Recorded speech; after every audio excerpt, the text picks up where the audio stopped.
जानवरों में lumpy skin की जो बीमारी है वो शिद्दत इख्तियार कर गई है और जनूबी पंजाब भर में बड़े पैमाने पर जो जानवरों की हलाकत का सिलसिला है वो जारी है। इससे मज़ीद ख़तरनाक बात यह है कि ज़िले इंतज़ामिया और महकमा लाइफ स्टॉक की नाअहली के बाइस जो लिम्पी स्किन बीमारी के बाइस जो मरने वाले जो जानवर हैं उनको ठिकाने लगाने के हवाले से कोई प्रॉपर एडवाइजरी जारी नहीं की गई है। जो भी जानवर इसमें हलाक हो रहे हैं उन्हें शहर के अंदर जो नहर है वहाँ पर फेंका जा रहा है। इस वक्त हम हेड नौबहार के पास मौजूद हैं।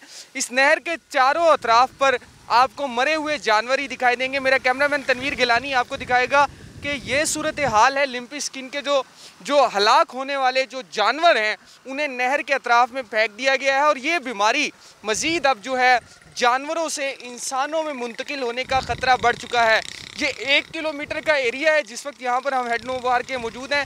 यहाँ पर आपको 5 से 7 जो बड़े जानवर हैं जो लिम्पी स्किन का शिकार होकर मर गए थे उन्हें यहाँ पर फेंक दिया गया है। यहाँ से जो गुजरने वाले हैं उन्हें भी शदीद मुश्किलात का सामना। इसके साथ साथ जो करीबी आबादियाँ हैं उनमें भी ये जो मर्ज़ है वो फैलने का खदशा है, क्योंकि ये रोड भी काफ़ी अहम है। यहाँ से गुजरने वाले अगर आप शहर से बाहर जाना चाहें, भावलपुर बाईपास जाना चाहें, तो आपको यही रोड इस्तेमाल करना पड़ेगा। यहाँ पर इतनी स्मेल और बदबू है कि यहाँ पर खड़ा होना भी दुश्वार है। जो गुजरने वाले हैं उन्हें भी मुश्किलात का सामना है।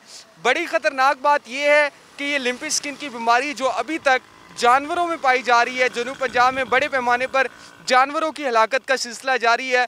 अब यही बीमारी मुल्तान की इंतज़ामिया और महकमा लाइफ स्टॉक की नाअहली के बाइस अब ये इंसानों में मुंतकिल होने का ख़तरा बढ़ गया है।